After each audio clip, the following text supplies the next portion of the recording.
Ramaswamy, you would not support an increase of funding to Ukraine.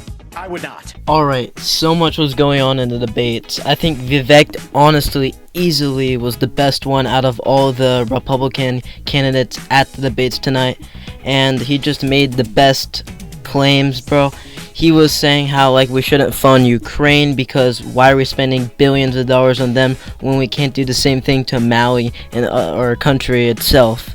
He also was asked about who would support Trump, and immediately Vivek raised his hand and all the other, people there were hesitant. Disastrous that we are protecting against an invasion across somebody else's border when we should use those same military resources to prevent across the invasion of our own southern border here in the United States of America.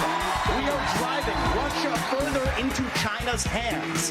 The Russia-China alliance is the single greatest threat we face, and I find it offensive that we have professional politicians on the stage that will make a pilgrimage to Kyiv, to their Pope, Zelensky, without doing the same thing for people in Maui or the south side of Chicago or Kensington. I think that we have to put the interests of Americans first, secure our own border instead of somebody else's.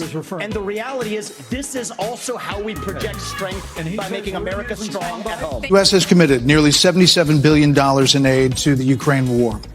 The administration is now asking Congress for $24 billion more.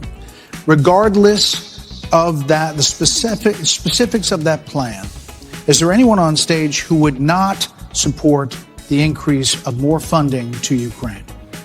We would not support it. Europe needs to step up. I would have Europe step up and do their job. Mr. Ramaswamy, but you're saying you would not too, Governor DeSantis? I will have Europe pull their weight.